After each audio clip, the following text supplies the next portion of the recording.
we are here in the Wrestling Club Beach House, where we'll be all Monday nights this summer. We've also got Raw on, so if there's any breaking wrestling news, Jinder Mahal's in the ring right now, so anything can happen. Right. I will let you know as you watch this live stream. But we got a huge show today, Darren. It's so big. I think that's why I got the Raging Bull going on. I'm just feeling a little. We got to up our game this week. We've got to kind of like the Gutenberg. What Gutenberg was to the press. You know what I mean? Like the printing press. This man is to wrestling podcasts. So I'm very nervous. Right. That's a very apt way to put it. And also, today we have a very special topic that perhaps nobody in the world is more of an expert on right now. So let's bring in our very special guest, Darren. Hit the music. Here he is from All Elite Wrestling, Colt Cabana. Hello. Hearing you talk over your music makes me think it's your podcast. Should I just and welcome to Wrestling Anonymous, my new podcast. We'll just fade that down. Fade it out. Yes, friends, I am the Steve Gutenberg to cop movies. That's what people have said about me my whole life. And Darren, what you're feeling is Raging Bull for sure, but it's Raging Bull Manny Fernandez, all coked up, ready to go. That's me. I got my sugar-free energy drink right here. I'm ready to party. Well, it's fun to be here in the clubhouse. Thank you for having me. And I know we're playing a little we're doing a little comedy, talking about comedy wrestling. And you guys, before the show, which I will be showing on video, but audio-wise, do they listen to the Toru Yano match I had in Ring of Honor? I tried to pull some highlights that were audio friendly. Okay. Darren will make the final judge. When Gorilla and JR would, call the Royal Rumble, you could listen to it on the radio. The old days. It's kind of like. Well, I guess I was going to say you couldn't use the other match we had because that was one of my favorite matches, and I'm sure as we talk about our topic today, you'll talk about that match. But Yano and I had a match in New Japan that I thought topped the American one we had, but that American one is on YouTube, and the New Japan one is lost in the New Japan app forever or wherever it is. Yeah, and also that they're a little more they're quicker with the strike through striking videos out. Correct. But yeah, today we're talking about comedy wrestling because I don't think it gets talked about enough, and we are at the perfect cross section to talk about it. However, don't let this stop you from shooting hard, on the industry, anything. We were trying to get one of those like Simon Gotch clips where, if you got some thoughts about Enzo, I already did that heavy shot on Manny Fernandez that no one's ever done. That was pretty good. It's going to be on a PW Torch tomorrow. Colt Cabana says Manny Fernandez does cocaine. So yeah, well, here's the question, because I'm sure you get what's your first wrestling memory, whatever. But what's the first time you realized that wrestling could be funny in a unique way, and maybe that was your path? I mean, I guess the first thing that comes off the top of my head would be bushwhackers licking people's heads, maybe. Mm-hmm. Right. But even then, when they got in the ring, they were ass kickers. And so I never looked at wrestling and comedy as one thing, if you will. I always thought of them separately. I'm trying to think. I don't even think I remember those kind of matches happening. You know what? I'll take that back. I think when I in my late teens or when I first started training, there was always these weird, obscure Japanese matches, including Ken the Box. You know Ken the Box? I don't know Ken the Box. Yeah, I mean that's something to look up. And I took that as, I didn't take that as wrestling could be fun and weird. I took that as Japan was weird, right? I was just like, that's the culture. That's what they do over there, Yeah. You're not necessarily wrong either. Right, for sure. So I really do believe it wasn't until like I realized that I was a performer and that I wasn't this like jock sport athlete, which I came into wrestling kind of thinking for the most part I was. And I had this realization that I was a performer and I was doing performance. And then I would say to myself, well, what other performance do I love? Comedy. That I really started to figure out that comedy could be in wrestling, and then seeking out comedy in wrestling and how they were doing it. So it really wasn't probably into my early 20s when I started studying little people matches as like a form of like how to make people laugh. And I only remember little people matches like WrestleMania 3, where King Kong Bunny just like demolished those little guys, so like that wasn't really, they would do some comedy spots like Little Tokyo and Lord Littlebrook, but for the WWF, but for the most part, it was almost more devastating because that was the final outcome was King Kong Bundy like destroying their career. So yeah, I like Junkyard Dog and Boogie Woogie Man and Terry Funk and Dusty Rhodes. These people were all like my heroes, but before I studied them for their entertainment wise, I just thought of them as like wrestlers with like a cool attitude. Yeah. Who were the best of those the little people wrestlers? I hear about like Sky Low. I hear about little Beaver. Yeah, Little Beaver's very fun. They have some funny ones. Tom Thumb is a very good one. He's one to look up. I'm not the encyclopedia of great little wrestlers, but was Little Tokyo kind of the taller one? Yeah, I think so. Which is an oxymoron or something, Yeah. To say that they were tall, but the little people who were like the ones that were the ultimate straight men are sometimes the funniest because they're selling it the hardest and they kind of have to oversell and exaggerate. So a lot of people will give the baby face, much like anything, a lot of people will give the baby faces the credit for being the funny wrestler, but it's usually the straight man who really, is so important to those dynamics. I mean, who have you wrestled that was like such a good straight man that it made you look better? Yeah, I always give Sean Spears a lot of credit. Me and him we had an 8-month program in OVW. Sean Spears and Adam Pearce are my two favorite kind of straight men, and they don't get a lot of credit for it. And they were great at it. Spears was great at it. He was such a great straight man. He knew what to do. He always was more than happy to show his ass, as we would call it. And he always wanted to, he knew the bits I had got over, and so he loved playing off of them. And it's a thing that a lot of people don't understand. I think performers will understand it, but I think performers sometimes, if you're not a wrestler, you wouldn't understand. A lot of times a promoter wants to put me, like, let's say Dick Justice is an example. He was a comedy wrestler who was like a fake cop. And so they would put me with him just thinking like two funny guys. And essentially I knew how it worked. So I would go right to being the straight man, where I enjoy playing the straight man, but I think it's more fun when I'm the outgoing, goofy one. But a lot of the times, like Dick Justice was like a little too green to understand the concept that someone has to play the straight man in the match. So, so I found myself becoming a straight man a lot of times. And even in that match with Yano, the one that you played, I was playing as a straight man essentially to his goofiness, because of course he's the silliest. Yeah.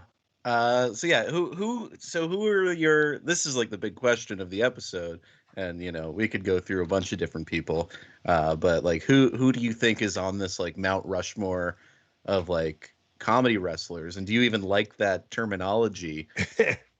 Well, I would want to know before I start saying guys. I'm intrigued maybe who you have you guys written down stuff? I don't want to change how the podcast is being dictated. We have some people. I was kind of curious if any of them you'd say, but okay, I can say them first if you want. Well, let's throw a clip. Say them at the same time. We'll do a clip. That's a good idea.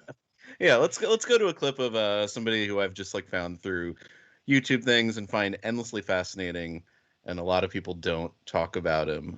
Man upstairs, Isaiah, if you're ready with the clip of Catweazle.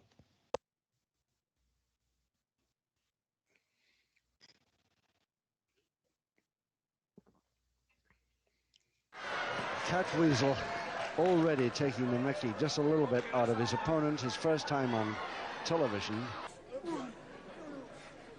Oh, blow this.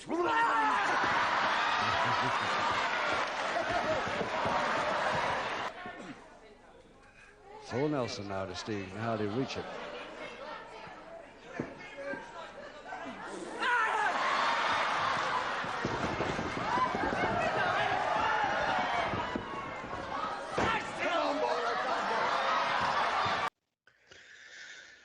So yeah, that's Catweazle. If you're listening, just imagine the most unusual looking man you've ever seen, and put him in like bloomers. I don't know what you'd call that gear, but yeah, Catweazle's definitely a hero. He would be in my Mount Rushmore. I've taken a lot of different spots and ideas, and just even like all around aura of Catweazle, and I've used it and I put it in my repertoire for sure. And then his opponent there was Steve Peacock, and again, he's just a straight guy there playing for Catweazle, and he doesn't get a lot of credit for that match, and he should, because he was really good at what he did. I do a bit that I stole straight up from Catweazle is, and I don't know if you've seen it, but Catweazle would get into the ring, and then he would have his jacket, his wrestling jacket, and he would take a meticulous amount of time and fold it up really nice, and then bend over and fold the creases, and he would get it like it was a perfect piece of laundry, and then he would just throw it outside the ring when he was done with it. And I have seen this. I think I've seen it live. It's great. I did not know there was a Catweazle. That's a Catweazle bit, and I mean that's such a it's almost like if you want to talk about stand up, like your opener, right? Like if people don't know you and you want to grab their attention right away, those are little things that I think of is, even before I get into the wrestling, how can I make people laugh? And I thought that's just such a simple and easy one is, people are watching you and they're right away, there's a comedy bit. Another thing I do, which I didn't take from Catweazle, but it's inspired by the idea of, hey, let's play even before the bell. Like the second you go outside, the second you go through the curtain, you're on and your match is happening. There's someone who will grab the ring gear from, sometimes it's a kid or a trainee. And so usually I'll dangle my jacket over the ropes and like he's going to grab it. And I never tell them. And then as he goes to grab it, I lift it up a little bit. And then next thing you know, he's jumping a couple times, and then, you get a comedy bit out of that. And so definitely inspired by Catweazle to think more openly like that. Yeah, I mean, you're so clearly inspired by just like in ring stuff, not comedy, just like moves and stuff, by that world of sports style, which is kind of like, you're also very smooth with it too. I think that's, all from that. One person who wasn't smooth was Les Kellett. I don't know a ton about him. I've seen some matches, but I feel like you can elucidate on him a little more. Yeah, actually, hold on for a second. Here we go. Should say Eric in the chat is saying the best matches in '97 on Raw were Minnie's matches. Oh my goodness! Oh wow! Is that the? So that's a Rob Schamberger. Yeah. Paint that was during his very first Kickstarter when I don't think anyone really knew about him. Was he wanted to paint all the NWA champions, and then if you gave him $100 or something, he would paint whoever you wanted. And I wanted a picture of Les Kellett. Les Kellett's my ultimate. He's my hero. Yeah.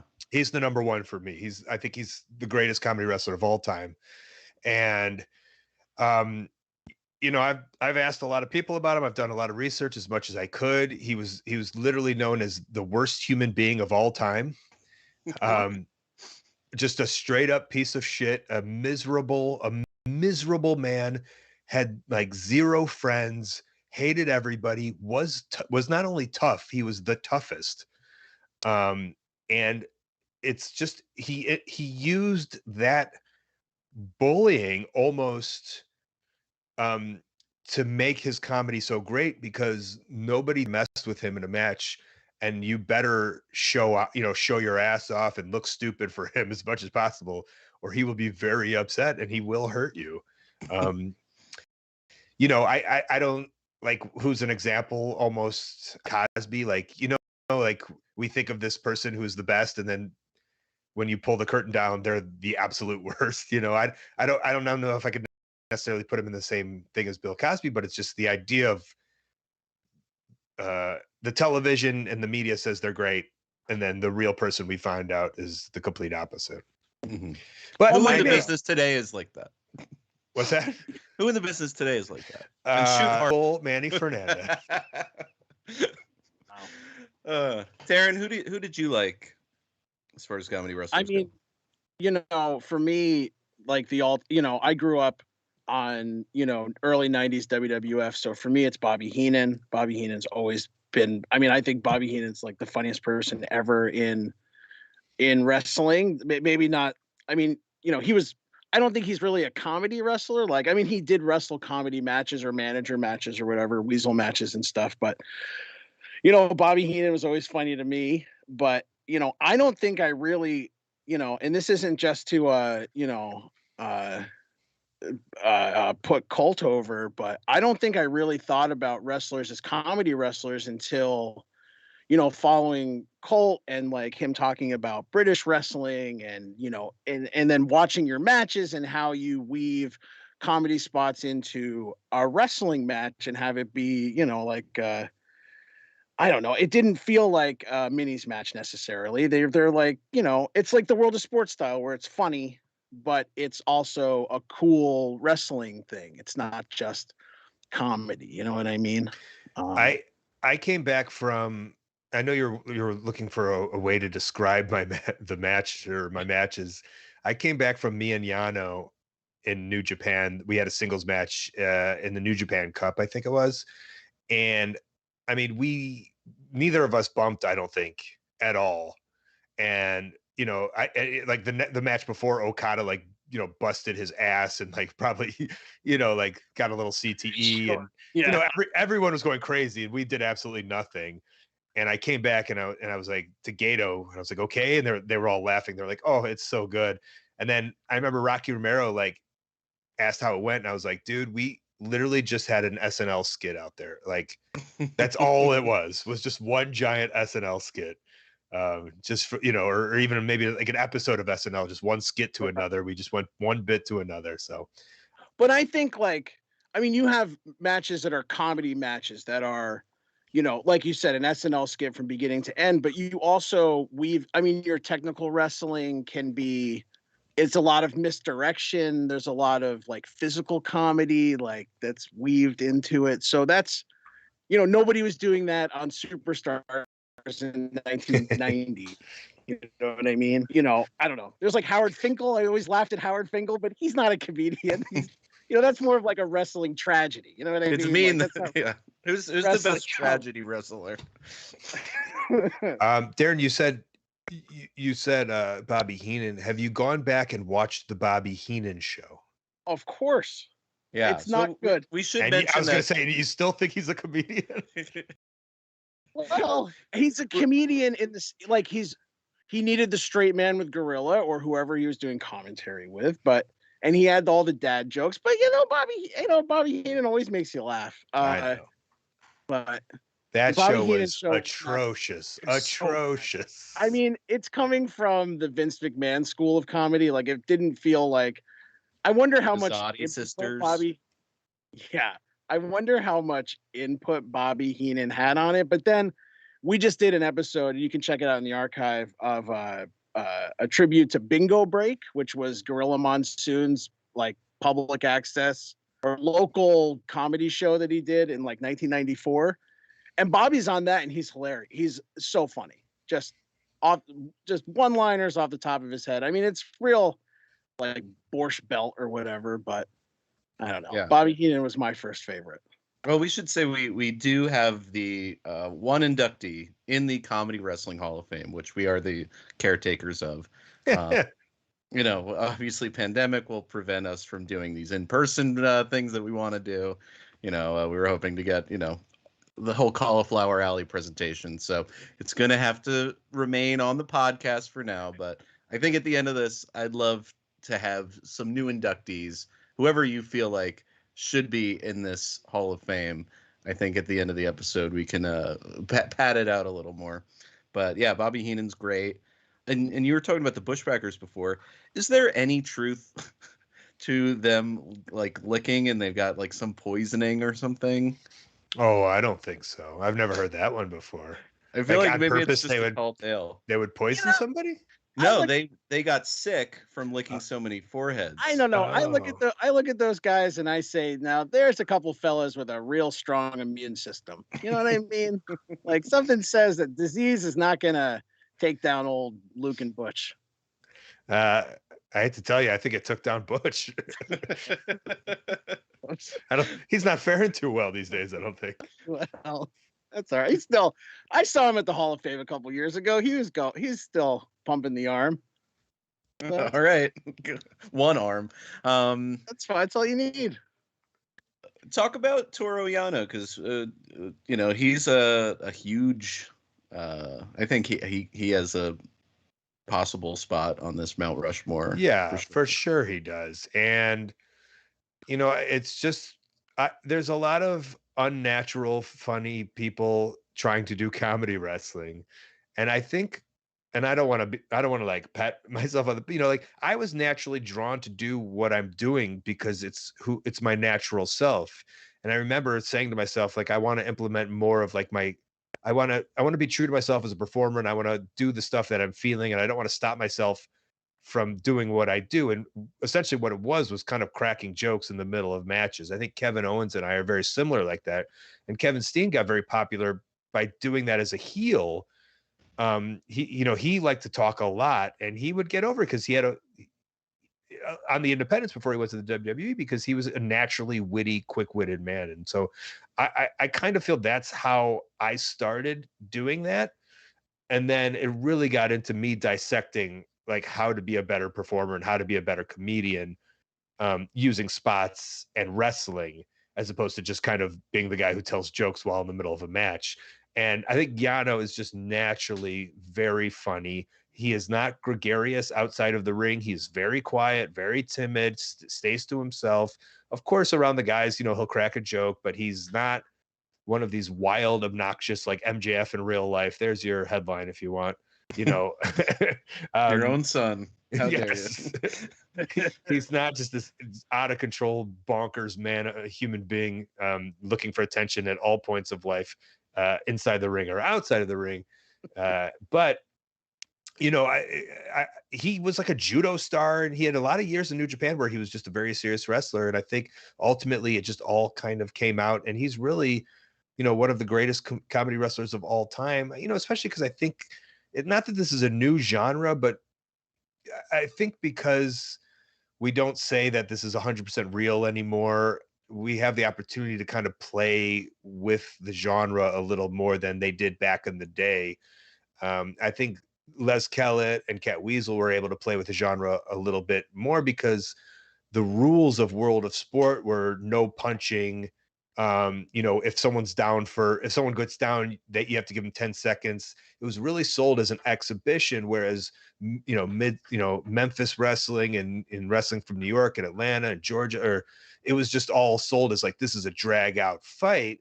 Whereas British wrestling was sold more of as like a fun gentleman's competition, and it was easier to have a laugh in the middle of a match. Whereas in America, you really couldn't get away with it that much. So that's why I think it's kind of a little more new, the idea of really putting it in these different categories. And Yano's the man. He's so naturally funny, and coming up with matches while we were a tag team was so fun, because it was such a great collaboration of like, I think each day we would be like, I've got an idea, and he'd say, I got an idea, and I got an idea, and then we would kind of bounce it off each other, and we would figure out the funniest way to make it the best possible idea.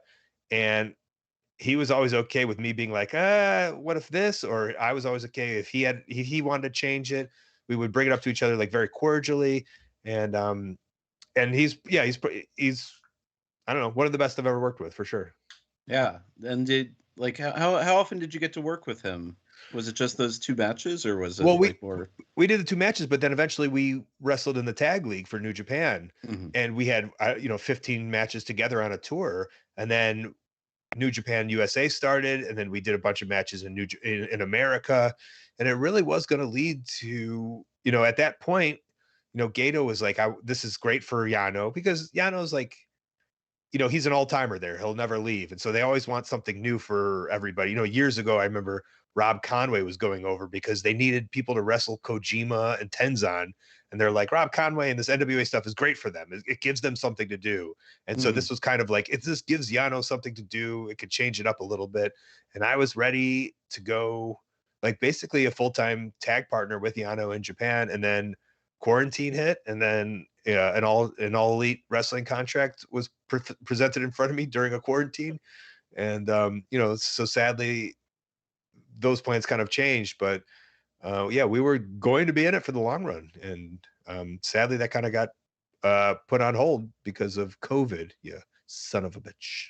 Once the Forbidden Door opens, I know one of the things I'm looking forward to is Toru Yano and Colt Cabana looking at each other in the ring. I think that'll be a bigger moment than people realize, at least on it, on American TV or in AEW, if it happens. Yeah, I'll give you Tony's number. You could yeah, I'll talk to Tony. Sorry, text him and let him know, would you? We've been texting him nonstop. All of our ideas. Yeah. What's number one? Heads up on. What's number one on your docket? Wow. Some of the matches are real.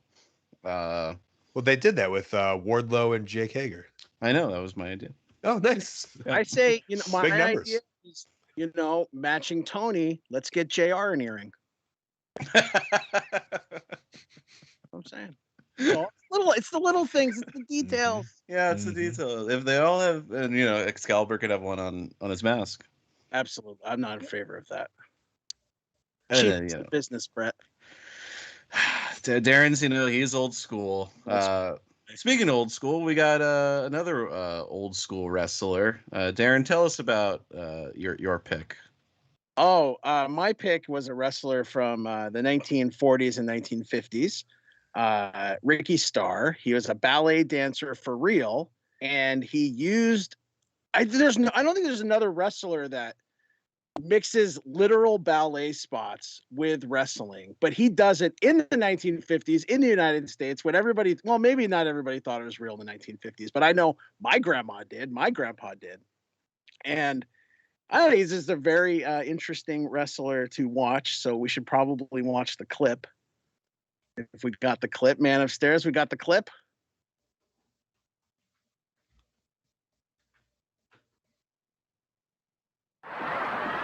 The referee tells Fritz the bout hasn't started officially. He still has to examine Ricky, but Ricky is still a little ticklish.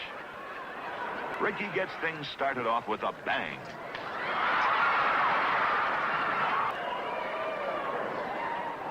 Ricky proves he has ounce now. He's not playing this little piggly wiggly goes to market. Loves me. He loves me not. The ref misses catching Ricky by a hair. So that's Ricky Starr plucking hairs. Yeah, I was about to say, what's that taint move? Is that like a more of a British style thing? Yeah, they teach that in the Wiggum Snake Pit, I believe. Plucking a wrestler's pubic hairs. Oh, that's awesome. I think I've seen that. I've definitely seen that one. I do a show in Edinburgh, Scotland. I was doing it every year where we would watch kind of funny wrestling clips and riff over it. And that was, I had sliced that whole matchup of Ricky Starr. He would do the Chris Statlander boop, I believe, if you recall. And there's something about wrestlers who can move like that, who choose to bring a comedic sense. And another one is Edouard Carpentier, if that one sounds familiar. Sure. He would move so gracefully like that too, in Montreal in the maybe 60s and 70s, and he would also add kind of a bit of comedic to his athleticism, and I believe Antonio Rocca did too. I remember watching some matches with Rocca, who is another one who was kind of like Ricky Starr, right? Where he was just quick moving, had didn't have wrestling boots, would wrestle barefoot, and very twinkle toe-esque. And I don't know, it'd be interesting to kind of figure out why a lot of these wrestlers think to add that. I do think there's probably something to the effeminism of them and the times, and probably like being gay would, like, the only way that people would like you in that time is that, like, if you're funny, and like, or they think of feminism as funny, and so they probably doubled down on it. Not necessarily saying that they were gay, but obviously those are like the tropes of it. Right. And if you were to be a baby face with homosexual tropes, then you better make them laugh, I think. But that's, I mean, just thinking of it as an outside perspective, but it's interesting. And Ricky Starr was great at it. Yeah. I think there's something with wrestling in an arena, and you can talk about this too. When you're in if it's a crowd of 5,000 people, the telling jokes in the middle of the match isn't going to work because no one's going to hear you. So you have to do physical comedy. And, Rocca was selling out the Garden before Bruno was. So, you have to, you can't connect with it's hard to connect with a crowd verbally. I mean, I haven't wrestled in front of 5,000 people, but I imagine it's a different animal.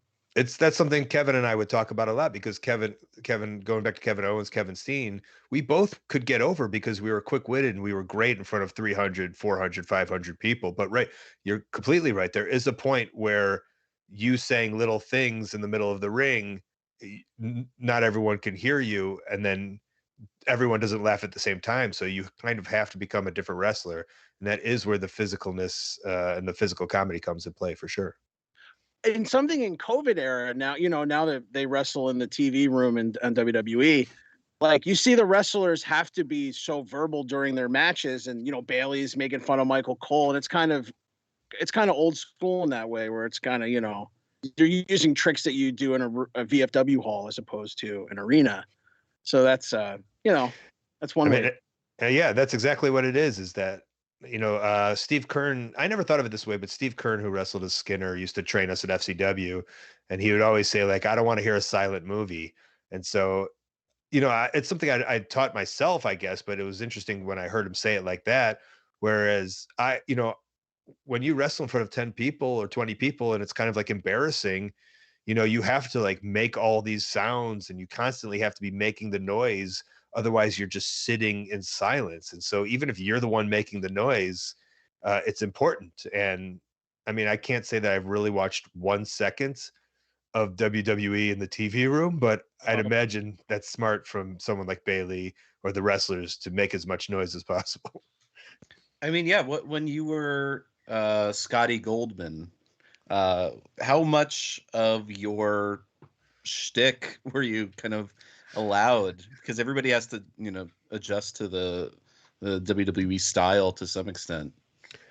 Yeah, I mean, I was good at, in FCW, like, I was good at realizing I couldn't do old British moves, but I think it helped me tone down my style a little bit and realize like what fits where and why it fits where it does. Like, that was in OVW and FCW. Obviously, when I went to SmackDown, I lost my first match in under 2 minutes, and I lost, 5 matches, 2 battle royals, and then I was fired. So I wasn't really able to explore any of it. And sadly, I don't think they got to see my weird style of wrestling. So it was just kind of really was kind of a wash. But, in terms of comedy, like, they gave me so the younger writers always like got me. Chris DeJoseph is someone who like was like, oh, this kid's funny, he gets it. But Vince McMahon and Kevin Dunn, they weren't, they were what they were. So Chris DeJoseph and some of the younger writers like snuck me a WWE.com show, and I named it What's Crackin', which I thought was fun for 2008. And then, of course, like, the suits were like, we don't like the name of that, and they said, we're going to call it Good as Goldman. And I was like, oh, great.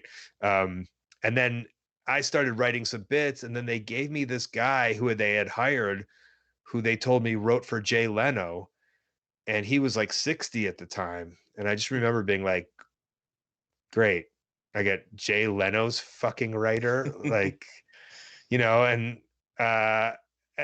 then they were editing a lot of my stuff, and so it was like fighting uphill the whole time. And I remember they were trying. My second match was against Great Khali, and I remember them thinking like, okay, Scotty or Colt is funny, so let's have him in a box, and he'll get his like quote unquote shine, like his offense in this box, and then Khali will just smash him. And so I think Ranjan Singh was his manager at the time. Does that sound right? Yeah, that's right. Yeah, yeah. So they made me a paper. They made me a paper bag that looked like Ranjan Singh, and they're like, "You're gonna do his face, or you're gonna talk like him, like a puppet." And that's what they thought comedy was. Oh. And I never, so they had a script, and I was like, "This is awful. I guess I got to do something else, and I got to figure something else out." So I wrote something different, and finally we agreed on it. But I never figured this out until my buddy Brendan Burns, who's he was an award-winning comedian in Edinburgh, and he watched it and he realized that at the end of it, I say, "I'm sorry." So like I do this bit with the bag, and then I look at the camera and I go, "Sorry." And he was like, "That's because you knew this was so awful that you figured out how to apologize to the audience for it before it even ended." And wow, that kind of you're sums it up. WWE's first puppet wrestler. I Now think- it's a whole genre. Oh, I never thought of that. Also, Yeah. you're also the Gutenberg of puppet wrestling. You know, Colt, you've got a lot going on. Wow, did Steve Gutenberg do puppets? I remember Boyfriend School, but that's I think he did puppets, but I think that was more of a private thing, kind of an invite-only type event. Antonio Honda has used puppets. Going back to Japan for a bit. Tell us about like DDT, and that's like a whole. Everybody's kind of doing the thing there. Yeah, it's based all upon my vision. So I really thought it was the perfect home for me. And if it was the same popularity, I think, as New Japan and everything else, I probably would have stayed with DDT. But, DDT just, in New Japan, you're getting like this nice weekly check and it's the nicest hotels.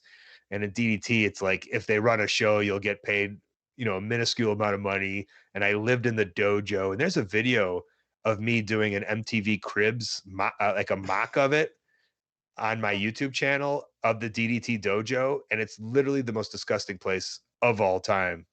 I welcome anybody to go look at it. It's crazy to think that I lived there for like a month as a 20-year vet of professional wrestling, but I love this business. And so it's anything like what Yoshihiko looks like. I can imagine. No, it's better than that. Like, or it's worse than like Yoshihiko's. Like, they like really take care of Yoshihiko in like this beautiful like Gucci bag, and then they throw the import real human being in this god awful dungeon of an apartment. But DDT is like, we were on the same mindset for everything. It was really when I was there, I was like, I can see myself wrestling here for the rest of my career, and even being like an old guy and being like a top old guy at like 60. That's like, because they just get it. It was so fun. And Honda's one of their top guys, and he's also one who can wrestle too. Some of them are maybe not be the greatest wrestlers, but Honda's a great wrestler too. And I remember telling Kenny Omega, because Kenny, essentially came from DDT, and then he had moved on to New Japan. But I remember telling him I was wrestling Honda. He's like, "Oh, I can't wait for that." He said Honda was his favorite to wrestle when he was in DDT. So, and we had a really fun match that I think illegally taped and put on YouTube also. So, yeah, if we're talking about forbidden doors, I hope there's a forbidden door someday that opens you into Ishigaya Chocolate Square to be in Choco Pro. Because I feel like, that they're doing what we've talked about in excess on the show, but they're doing some of the most interesting stuff, especially in terms of comedy wrestling. I'll have to, I don't even think I'm familiar. I'll have to check it out. Yeah, it's Emi Sakura's promotion that looks like it's in a preschool. They literally wrestle in a small room. Well, when I was there, it's kind of funny because I think they were a little like embarrassed or didn't know if I would get it. So like the owner of DDT, I was like, "When can I wrestle on the campsite or at, on the train?" And they were like, "Wait, you want to do that?" I was like, "Of course I want to do that." So they were a little taken back by that. And I was a little upset that they didn't think I would be a guy who wanted to wrestle in the river. Yeah. I mean, all those matches, I was watching a few today, just like you facing like Danshoku Dino is huge. It's like a dream match, you know? Also, another very funny wrestler who's passed through DDT, Maki Itoh. I love asking AEW people about Itoh Mania a few months ago.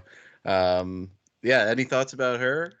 I mean, you know, we did some stuff backstage and she was game for everything. And I just think, you know, there's so many times where people try to cross over and they just don't get it. But I think it's really cool that she got it right away. I feel, you know, I'm not an expert on her career, but watching some of the DDT stuff and then watching her come over and wrestle for AEW and watching her do those AEW women's matches in Japan, it just felt like she understood, you know, the whole idea, not only just about wrestling, but I think growing up in DDT as a wrestler, like really gets you ready to be an entertainer, as opposed to the, you know, 1,500 squats a day by New Japan.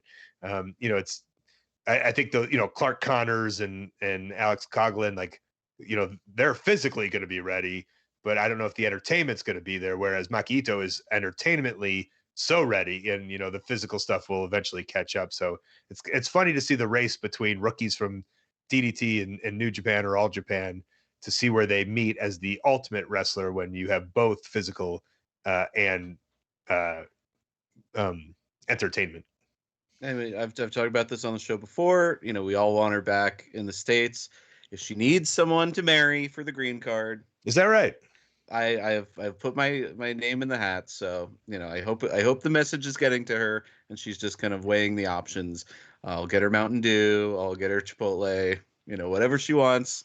I'll drive her to Right. Daly's place and sit outside. Just keep messaging her every day like you've been doing, and it'll Mhm. work out. Yes, I believe so. I remember like someone said they picked her up at the airport. I forgot who it was, and they were ready to be like, "Hello," and she was like, "Oh, hey, how are you doing?" And they're like, "Oh my god." Yeah. So, who are your favorite people? You know, people maybe that we didn't talk about, or Well, one that you didn't talk about that's very important that I think maybe gets overlooked because of the machine, but and I don't want to give them any credit, the WWE, Mhm. but I believe Santino Marella is a genius, and it's so easy to be like, ah, well, he was just the comedy guy, but it's just not easy to do comedy wrestling. And I would hear stories of people just being like, at the house shows, he was the king, you know, like just because he's so entertaining. And that's the wrestler I want to be. And I believe, you know, people like I always want, like I always said, I wanted to be the white junkyard dog where like you just go to the show and you're fucking over. You don't got to be the champion, but people are dancing with you and you're in it. Like you're performing and you're doing it. But I do believe that like people will like you so much that if booked right, you can be booked in a position to become a champion and carry the show if you have the right heel and the right sympathy. So, you know, it's like Santino was the perfect thing on his card. He was the perfect place on the card. He was so funny. He was so good at what he did. He was another one. You know, he was a Samba fighter. He wasn't supposed to be a comedian, but his natural instincts were just to make jokes. And once you learn to implement that in the ring, you it really starts to come alive. And I think, you know, he was so over if booked correctly. You know, I would love to see what some of these old time bookers could do with him. I think if booked correctly, that I don't think he couldn't have been a champion and successful. It's just about how you book him and what positions you put him in. yeah, There I mean, was that year where Yeah. it was a Royal Rumble where I think Del Rio won the Rumble, but Santino was hiding under the ring and he comes out and the pop is unreal. And it reminded me, I think there was a storyline in, maybe it was, I don't remember who the champion was, but you were wrestling in ROH, Colt, and you were doing a main event match in Chicago. And it was like, you know, I'm the comedy wrestler, but I can be a main eventer too. And I love that. You're absolutely right with Santino. He could have been so much higher on the card. And I don't think people think of comedy wrestling as, like you said, dancing with the junkyard dog, you know, screaming at the honky tonk man. But I think the element of comedy can be at any level of the card in wrestling, especially in the modern era. Yeah, I mean, he almost won the title. I mean, you've got multiple world titles. I think you two really kind of pushed that style, into the main event scene, which was cool to see. And Yano's mix it up with everybody too. It's it's my favorite style of wrestling. Do you want to know some other the British guys that no one talk about? Yeah. Yeah, there's a wrestler named Masambula. Not a lot of people talk about it. He's I think he was like 6'6" and maybe Kenyan, or he was of African descent. And there's not a lot of him on the internet, but he was so naturally funny. I had some DVDs and matches of him that weren't eventually put on the internet, and that I couldn't find the DVDs, and I loved them so much. And then one of my heroes is a guy named Vic Faulkner, who's one of the best technical wrestlers. See, I mean, like Johnny Saint and Steve Gray, they were so technically sound, but they put a lot of comedy in there that you don't expect, and it's so fun. They did have a natural wit and a natural humor to them. And Vic Faulkner was like that too, but Vic Faulkner would turn it up a little bit, and he would always wrestle with a smile on his face, and that was something I really took away from Vic Faulkner, is like enjoying your wrestling. That's what I took it as. Like, I'm enjoying my wrestling. I'm enjoying my time in the ring. Like, I can beat you. I can pin you. I can stretch you, but I'm going to have a good time while I do it because this is the thing that I love. And that Vic Faulkner would always do that. And there's two great different matches on the internet. Vic Faulkner versus Mick McMichael. And Mick McMichael is also another hilarious wrestler. And he's a great straight man, but he's also so fun that he also gets a lot of laughs in just the way he plays it too. So Vic and Mick McMichael are two of my favorites that don't get a lot of credit, and they play very well together. Yeah, that's and there's so many. I can't wait to I'll add these clips to what you're talking about. Darren, you were talking about the BWO when we were like planning this. I mean, for me at like age 11, the BWO was like the funniest thing on television, or at least the funniest thing on television at 2:00 in the morning. But they were so funny, and like I think that's something like the Young Bucks and the PWG and all that, like kind of understood satire in wrestling, which I don't think that existed at all before ECW. I mean, Bill Watts was not satirizing wrestling in the 70s. You know what I mean? Like, so the BWO were huge for me. All the things that they did, all the parodies they did. Yeah.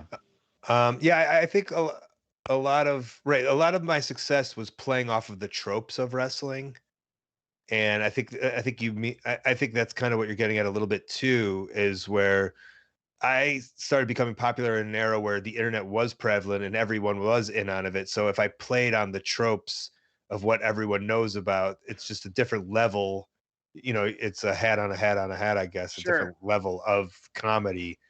And I think that was important to my success. And I see what you mean, the BWO doing that kind of stuff too. And I think you took that to its maybe most extreme level with Matt Classic. I don't know if anybody remembers that from Wrestling Society X. I mean, I remember that. I don't know if that was Colt. So ahead of its time. But well, I'll tell you what's very interesting, and I thank you for that.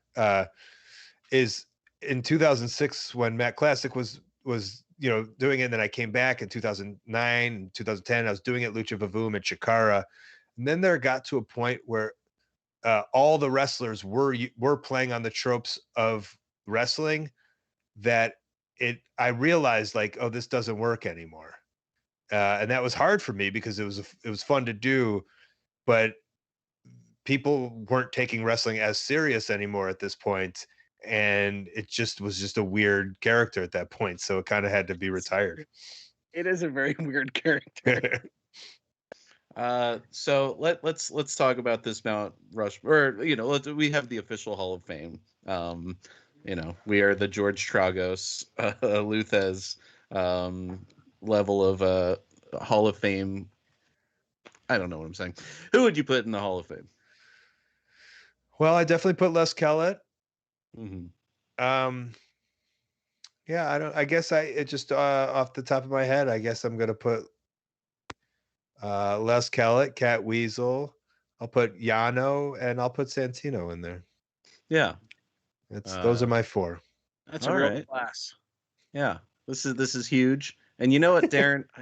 We didn't talk about this, but I think it's only fair that we also put Colt Cabana, because it's like the WWE Hall of Fame without Bruno. There's no legitimacy there. Right.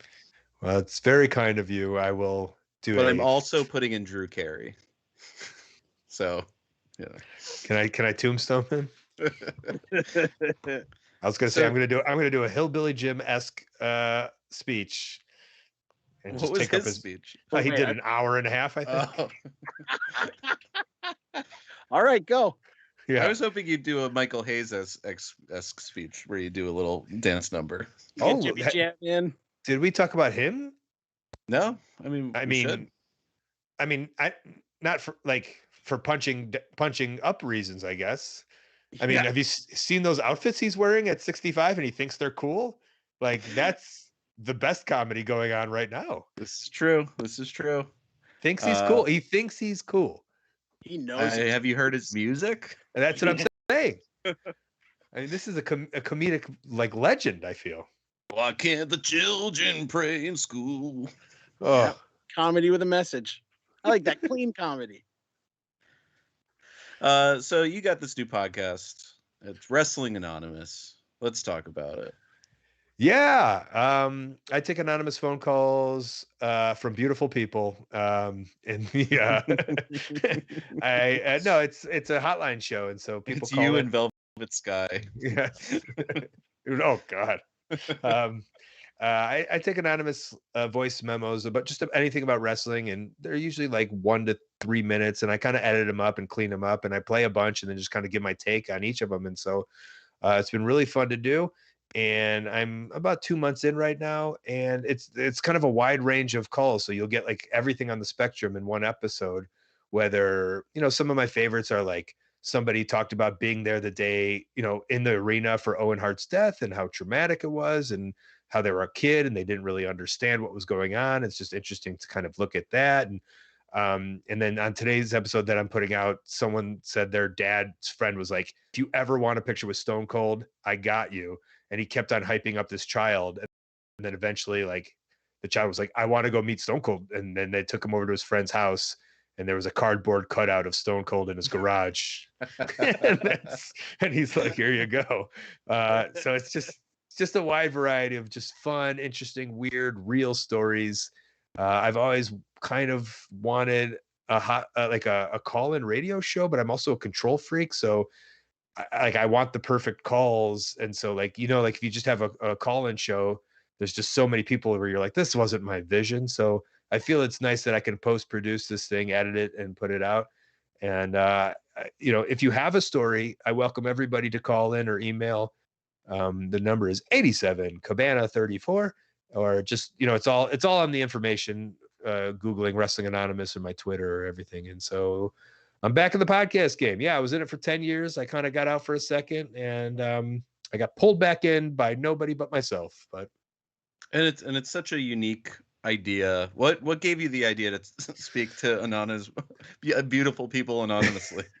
It was, there's a lot of inspirations on it. I say this. I think Chris probably had definitely some inspiration on it. There was a show I used to listen to called Love and Radio, which would do a call-in hotline just about kind of, like weird people being weird, which I always thought was great. I think there's Stop Podcasting Yourself is a podcast I listen to, and Jordan Jesse Go, where they have those voice memos where you can kind of just like call in when a thing happens. And I always just thought it was so fun, because I know there's this wrestling community, and like when you hear people calling into a thing, it's like fun that it's happening, and that's their only outlet are these shows. It's not like they have podcasts or popularity to tell people. So there really wasn't anything like that for wrestling, for people to tell these stories. And everyone, not everyone, but so many people have so many weird stories that it just kind of made sense. I got a call from some guy his grandpa told him he blew up Freddie Blassie's car. And it was just like, so, there's something about these old, like 50s, 60s, 70s calls or stories that are so romantic to me. I love wrestling so much that it's like I want to hear all the fun stories, and so it only makes sense to put it in the podcast. Wow. Yeah, That's such a I good heard for a podcast. Why didn't we come up with that, Brett? Look, we're trying hard. We are in the shadow of Colt, Absolutely. who is the originator of wrestling podcasting. Would you say you're wrestling with shadows? Yes, that's true. Yes. And Bret Hart, another great comedy wrestler. Oh my God. Well, that's a whole other thing. There's comedy wrestling, and then there's wrestling comedians. Like, give Jay me Leno. Bret Hart stand up for 20 minutes. King Kong Bundy. That's a difference. That's a difference. Well, that's another episode. Who are your favorite comedians right now? If we want to give a boost to anybody. Well, go watch Chris Gethard's. Obviously, who else? Roy Scoville had that YouTube done by Scott Moran, which was so funny. I don't know. There's so many good ones out there. Don't put me on the spot. I'm so sorry. It's okay. I'm going to be at the Gathering of the Juggalos. Usually they have good comedians. I've seen Gallagher there twice, and just the top of the pops over at the Gathering. Those are my comedy heroes: Chris Gethard and Gallagher. Yeah. And Jimmy. I saw Jimmy Walker at the Gathering. I can't believe his set was dynamite. Yes. Okay. There you go. Wait, there's an idea. I'll text TK, but yes, get Jimmy Walker to it only makes sense. It only intro the show. Sort of like are you ready for some football every week? It could be him. Well, thank you so much for doing the show. Where can people find Wrestling Anonymous? Wherever you listen to podcasts. And also, I put up my Art of Wrestling. The old archives used to be on my Patreon, and it's still there for ad-free. And I have fun stuff with Wrestling Anonymous, like bonus calls on my Patreon. But I put up the Art of Wrestling for free, all the archives. It's like 10 years. It's so many weird. If you go back, and I'm just thinking of names like Talks with George South, and just I don't even know, just basically every wrestler. Bruno on? Did you have Bruno on? I did have Bruno Sammartino, and I remember that one. I remember I went to Pittsburgh, and I had everybody like hold a microphone, and I remember just thinking like, this dude's 80, I got to get a microphone stand, I guess. And I went and bought a microphone stand, and I'm setting it up. He's just like, just give me the microphone. And I was like, oh yeah, you're the strongest 80-year-old man in the world. Yeah. You can hold up a microphone for an hour. He breaks the mic. Yeah. So those are all Danny available Hodge. for free. Go listen to them. I recommend them. And then I'm on Twitter, Instagram, Twitch, YouTube, Facebook. It's all Colt Cabana. Come visit me. Yeah, and you might have you were talking about this before the show. You might have a project with Sarah Shockey that you might return to. Wrestling Club member Sarah Shockey. Yeah. We want to do some live comedy. Sarah and I started a show called Sarah Teaches Colt How to Do Improv. So if you're around Chicago, I know the improv scene is just like dismantled. And so I think it'd be not only fun for myself selfishly to do some improv where she teaches me how to do it in the middle of the show, but also there's so many improvisers who want to do improv and they really don't have an outlet because IO just fucking Sharna, man. She just shut the doors. Yeah. And so a lot of people don't have anything to do. So here's an idea. Go on. Again, you don't even need to loop TK in this one. I love saying TK. But AEW's headed to Chicago very soon, right? Yes. Dark Order improv show. It makes sense. I mean, basically BTE is an improv. I mean, it's not like we write anything out or have any ideas fleshed out before we do those skits. So that whole scene is an improv scene. But I'll think about it. Yeah, I'll think about it. I'll run it up to the higher ups. I know TK is a big fan of TJ and Dave, so he's definitely gonna want to put that together. Also, I did a comedy documentary, I think, which is important. Mm-hmm. Anybody listening, Wrestling Road Diaries 3, Funny Equals Money. And if you enjoyed the idea of like, here's this like wrestler, oh, how can he talk so intellectually about comedy and wrestling? You will enjoy this documentary where it's me, Kikutaro, and Grado. Kiku, who we didn't talk about, how did we skip him? He should be in there. Who was doing comedy matches at the Tokyo Dome in front of 27,000 people, like, more than once. He's done it a lot. And him and Kichibo Kamen, I think is how you pronounce it. Yeah, Kushnibo, I think. I've already butchered it enough. Like, they were two of the legendary pioneers also, so let's give them a little credit. Wait, I think we have a run-in. Man, look at this. Look at this. Do we have a run-in? Where's security? Man upstairs, Isaiah, what's going on? A new person joining the chat. He doesn't know, though. We know. What is this? What have I become a part of? It's this weird backpedal. We're like, no, but announce yourself. Oh, hi, this is Chris Gethard. I heard I was being spoken about, so I've been summoned to, I presume, defend myself against this lot of people talking smack. Wait, why do you think we're talking smack? I don't really. I just figure if I'm not going to show up and be paranoid and defensive, then am I really being myself? I think you need to call into Jim Cornette's show. That's where the shit talking is happening. Oh, that's who we forgot. The #1 comedic wrestling manager of all time. He's a comedy wrestler. He is a comedy wrestler. Darren, you are a regular listener to the Jim Cornette cast, regrettably. What? Wait, hold on now. What are you trying to say? Do you know about this? This is maybe the shoot hard moment.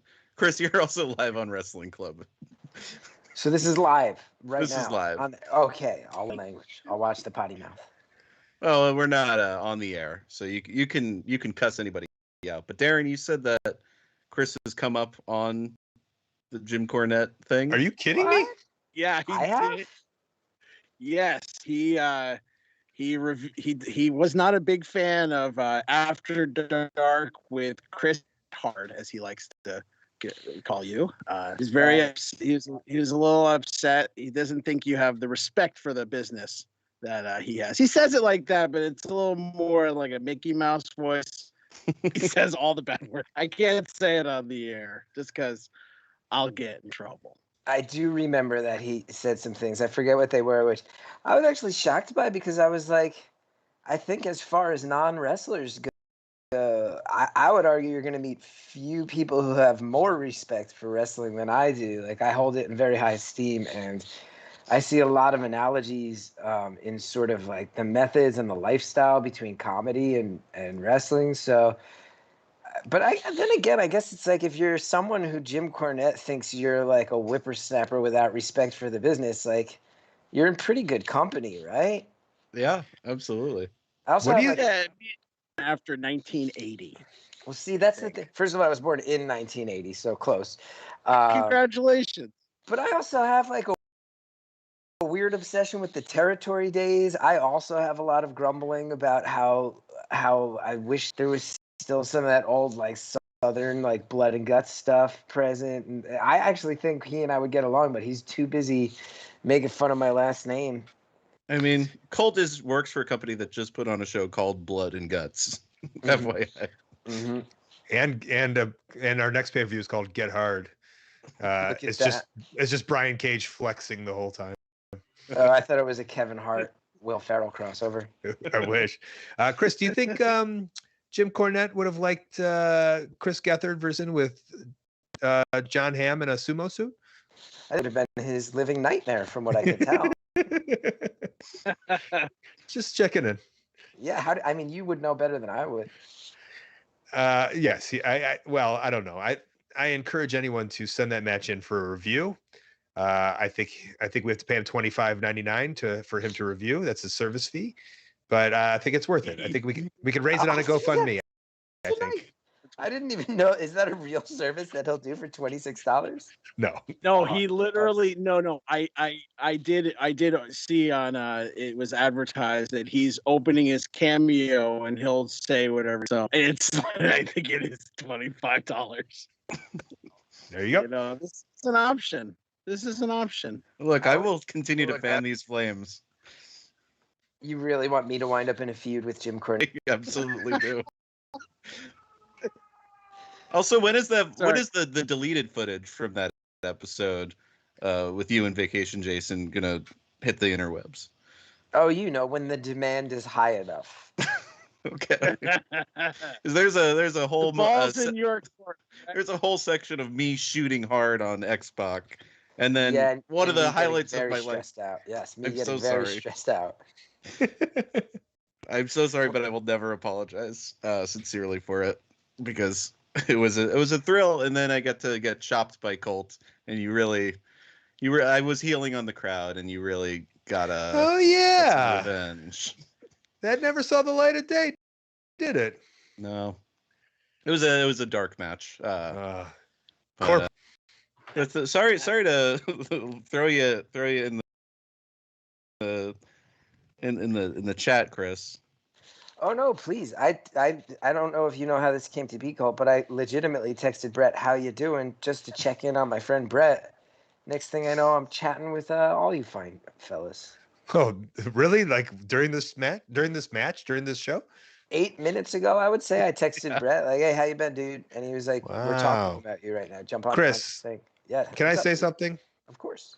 I mean, here I am giving my time doing this interview for Brett, and he's side texting. I mean, we just found out. I did some detective work. Look, How I think unprofessional. airplane mode. You think airplane mode would be kind of industry standard? You would at this point? think. Look, I'm juggling so many balls right here. Side texting. I'm screenwriting right now too. The interview of his life. He's side texting. Well, thank you, Chris, for hopping in. I hope you're well. We'll catch up. I'm good. I'm just sad to hear that I missed the discussion of great comedic managers. Great comedic wrestlers. Oh, comedic wrestlers. Okay. Do you have a favorite? That too. Comedic wrestlers? Yeah.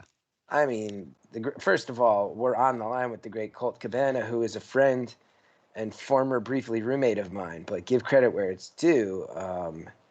The guy, you're looking at a guy who said this isn't just going to be a joke. It's going to be a joke that's like woven into the greater whole in a way that it hasn't been before. So right there, as far as like, I don't know. I mean, I feel silly talking about it in front of Colt, but I even look at people like, I wonder what you think, Colt, of like, even some of the people who weren't like, and you may have covered this already, apologies if you have, but like people who were precursors, like when we were growing up, who weren't necessarily comedic wrestlers, but I look at somebody like Piper, where I'm like, he did a number of things that we can all think of where you're like, why are you doing that? What does that mean? It's making everyone so mad. That's making me laugh so hard. Like there were certain heels, and probably a lot of the heels who became tweeners, right? Who like had those you have to go face because they love you too much. Where at the end of the day, sometimes why that happens is because those guys were just really, really funny. I think Piper's a good example of that. Right. Naturally lovable people. People wanted to like them. And like if you put on a shockproof suit as like a way to blow off an entire feud, pretty hilarious, you know? Pretty hilarious. I mean, you could even say Ravishing Rick Rude, by going so hard, no pun intended, like, like it got to a point where it was just comedy, wasn't it? $1 Million Man too. I always put $1 Million Man up there in my top 5, and I go, the idea of shoving $100 bills into your unconscious opponent's mouth and wearing it, like, also like when you get older and you start to encounter people who have money from time to time, and you realize like, oh, the $1 Million Man is actually an actual rich person's nightmare. Like wearing some crazy tuxedo all the time and having a man serve, be honest, and like everything's gold plated and diamond studded. It's like so tacky, but so funny to just be like, who do people hate? Who do wrestling fans hate more than the rich? All right, Ted DiBiase, clearly, and I don't know. I'm sure you've encountered him, Colt, but like my guess probably has to be a pretty funny guy in real life to do what he did. Really? Maybe Laughed a lot. I say in his early years because now, he's really selling Jesus H to everybody. So Well, yeah, there you go. Who There knows? you go. That's a game changer. Well, thank you, Chris. I hope are you on the road? I'm even better. I'm shooting a part in a small indie movie in Virginia, and I just landed, and the I like working, and I'm happy to do that. But the star of this movie is also someone who it will close a major loop in the story of my life by working with this human being. It's none other. I haven't signed an NDA, so I think I can say it. It's the original star of Big Lake, John Heder, who I've never seen. So I'll be meeting him tomorrow and acting against him, and I have no idea if he knows who I am. No one out there cares or knows about, but the people on this call understand the psychic significance for me. Also on a wrestling podcast, I really appreciate that you're saying you're acting against him. Yeah. It's some kind of match of some sort. He's the face. I'm clearly clearly. Well, check out Wrestling Anonymous. Check out Beautiful Anonymous. The Anonymous Cousins. Check out Darren's Mr. Saturday Night on WFMU right now. That's right. I'll be on the air Saturdays at midnight. Check it out. Colt, you've got your whole Art of Wrestling catalog up there as well for people to peruse. Chris, any return to the ring planned? No returns to the ring, but I am returning to the road. And I have 20 cities coming up between now and the end of the year, so people can go out and see me. Any words for Jim Cornette? I'll just tell Jim Cornette, like, dude, I'm on your team, man. I'm one of the good. I got respect. All I ever want to hear about, you can ask Colt how annoying I am about stories of the old guys from the old days. It's all I ever want. I'm his target demographic, but he's chased me off personally. And also that footage of everything New Jack said in Smoky Mountain is like the greatest. Those are the greatest promos that have ever happened. The OJ Simpson promo New Jack didn't. So kudos to you, Cornette, on that. Maybe you'll like me now. Well, thank you, everybody. Sorry for the chaotic ending to this episode, but I don't want to keep you longer. Colt, you've been great. We got new entrants into the Comedic Wrestling Hall of Fame, so I want to thank you. And Darren, will you take us away?